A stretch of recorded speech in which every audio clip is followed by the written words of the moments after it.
Jai Jai, minhas mais humildes reverências, seguindo a nossa caminhada, nossa jornada, né, mediúnica, porque é uma jornada da vida, né, não é uma jornada só de um curso, de um estudo.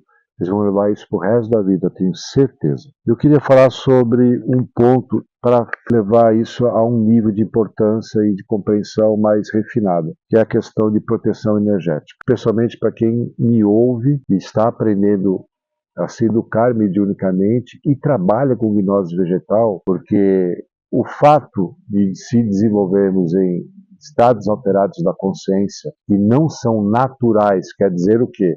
Não é através da respiração, não é através do jejum, não é através de dança, é uma coisa que na verdade é uma substância bioquímica que é inserida em você para que você tenha esse despertar de EAC, né, de estados alterados da consciência.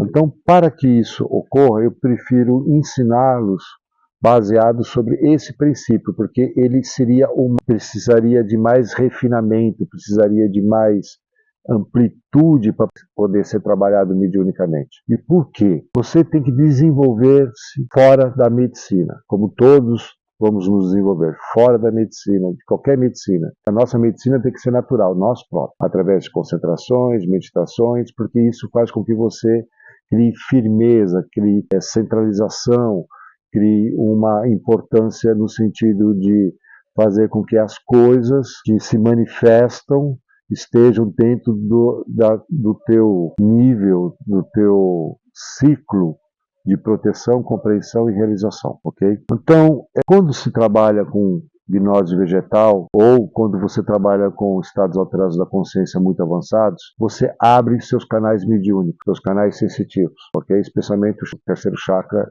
o terceiro, segundo e primeiro chakra são muito afetados por isso. Quando nós trabalhamos a nível mediúnico, é natural que todos nós trabalhássemos com duas frequências. Pensem dessa forma, duas frequências.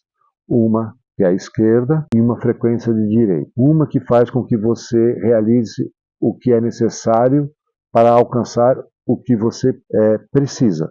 No caso, o caminho da direita, o caminho das mais altas referências e espíritos a nível de vibração, eles te dão um direcionamento. Eles não vêm tratar com você diretamente dentro desse plano material, eles não têm contato diretamente com esse plano material.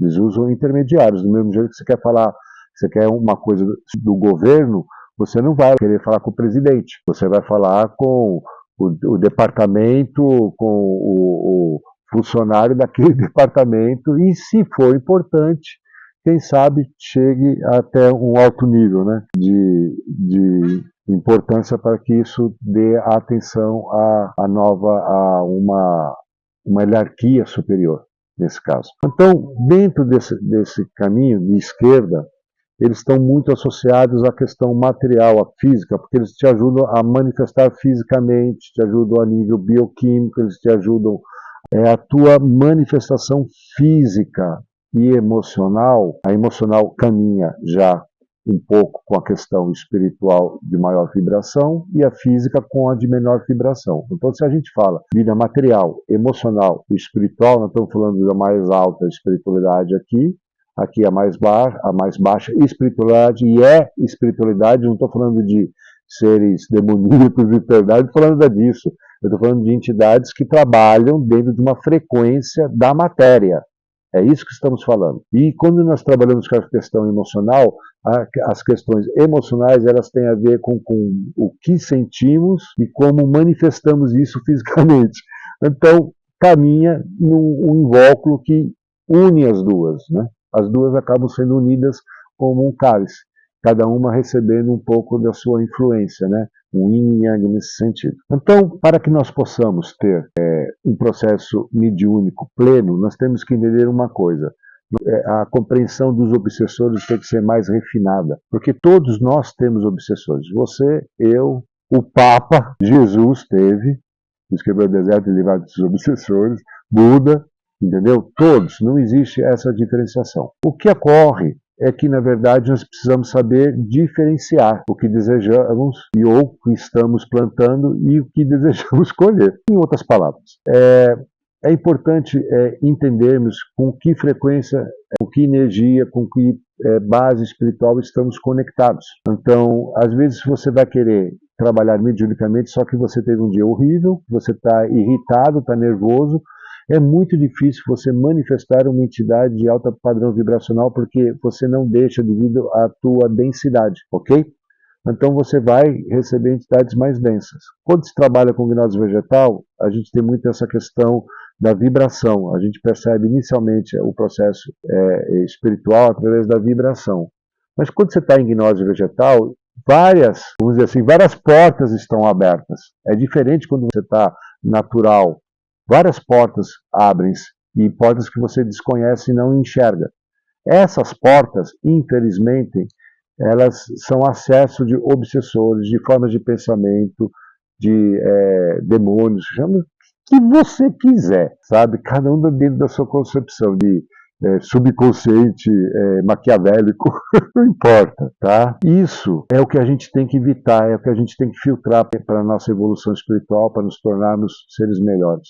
E isso é o caminho mais difícil, que tem a ver com a reforma íntima, ok? Reconhecer que você às vezes tem ira, que você tem raiva, que você tem insegurança, tem medo, é importante você enxergar isso, porque essas são as portas em que vão te consumir. Por exemplo, você é uma pessoa econômica que está lá tentando agregar, alcançar algum objetivo na vida. Isso é uma coisa positiva. Sabe, você começa a sair do ato de economia, que é o ato central. Você pode ir para o ato de investidor, entendeu? Começar a investir em coisas, ou você pode ir para o ato do tio Patinhas, que não abre a mão mesmo tendo o escorpião na mão, porque ele se torna suvina, ele se torna... Tem uma palavra para isso em português, me ajudem. Quando a pessoa não... miserável, né? Ela caminha para esse lado meio tio Patinhas, né? E não abre mão de nada, né? Então, é muito importante a gente entender que nós somos essa centralização. Só que podemos caminhar pelo lado mais positivo dela, dharmico e consciente, evolutivo, ou com o menos positivo, que vai nos conduzir a uma prisão, né? a um encarceramento emocional e físico, ok? Então, as entidades elas não vão provocar alguma coisa, a não ser que sejam entidades de muito poder. Diga-se passagem, ponto de travessão, tá? Vocês vão, quem é dirigente como eu, que está na frente disso, encontra isso mais cedo ou mais tarde. Mas é muito raro, não é comum, sabe? Normalmente as pessoas colocam demônios onde eles não existem. Eu gosto de contar sempre uma história sobre isso, né? Uma vez eu estava fazendo uma pagirança, eu tirei o espírito da pessoa, aí o espírito veio me agradecer. Ele veio assim e disse: mestre, me chamava de barbudo, né? Barbudo, obrigado, você me tirou daquela mente, eu estava preso, era uma mente demoníaca, ela não me libertava. Vocês acreditam nisso? Porque às vezes nós somos, na verdade, as pessoas que estão aprisionando os espíritos. Isso também ocorre. Então a necessidade de entender essa reforma íntima, eu conheço pessoas que aprisionam os espíritos. Isso é sério. E não é incomum, não. Agora, refletindo um pouco, é verdade. Não é incomum, não. Você acaba aprendendo por causa do ciclo vicioso de pensamentos que não param, que ficam nutrindo um ao outro e que vão te aprisionando. Então, manter e entender que isso ocorre conosco faz com que nós tenhamos olhos. Começamos a ter a oportunidade de enxergar quando isso ocorre, entende? Então, é importante entender isso. Outra questão, para um toque, ponto, vírgula, travessão, para o pessoal de gnose vegetal. Filhos, o padrão vibracional de um obsessor e o padrão vibracional de um Exu é igual. Aí você fala, mas como assim é igual? É igual, mas não é. É Xambedumberá, igual ao mesmo tempo diferente. Vamos dizer assim, existe uma frequência que ela corre daqui até aqui. Okay? A frequência dos obsessores, eles estão muito baseados na via material. Então, por um lado, essa frequência é igual a dos Exus. Mas quando você observa e quando você aprende realmente a diferenciar, você percebe que é diferente. Mas, inicialmente, é muito comum. Por isso que é natural pessoas que trabalham com gnose vegetal, a gente chamar a entidade para dentro, para certificar que aquele padrão vibracional está correto, que ela está conectada. Nós confundimos isso inicialmente. Você demora, sinceramente, você pode ser o pai de santo que for, Você vai demorar mais ou menos entre 1 a 2 anos. Uma pessoa bem refinada, 6 meses, que é difícil encontrar, mas em média de 1 a 2 anos para você conseguir ver a diferença plena e poder se proteger. E aí você fala assim, mas tem como evitar isso? Claro que tem! Claro, se eu estou contando notícia ruim, né? Vou contar notícia boa. Eu já falei como resolver isso. Deixa eu pegar até uma colinha aqui embaixo. Eu já falei isso, eu vou repetir, né? Você tem que rezar diariamente, a questão da educação vibracional, centralizar, orar, meditar, silenciar, né? A defumação te ajuda, já falei sobre isso, banho de ervas, uso de cristais, de pedras, né? A questão de você ter um altar centralizado, que você se conecta diariamente, né?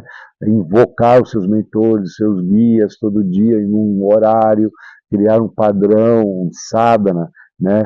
Uso de meditação, de vibração positiva. Eu já passei, é isso. Quando você está nesse processo, nessa vibração, o obsessor não tem como se adentrar. Temos que lembrar que obsessores, eles vêm pela igualdade de padrão vibracional, né? É como um imã, né? Nós atraímos, né? Espíritos bons você tem que chamar. Os espíritos ruins, eles vêm sem você chamar, eles vêm porque eles querem. Eles não pedem convite, entendeu? E é engraçado. Quando a gente vê vampirismo, né, tem sempre aquela regra que você tem que deixar o vampiro entrar, né, na tua casa, nesta casa. Você tem que deixar o espírito entrar. E você o deixa, não é só quando você fala pode entrar para o mentor. É quando você está dizendo que você está naquele padrão vibracional e ele pode entrar, seja o mentor ou seja um obsessor.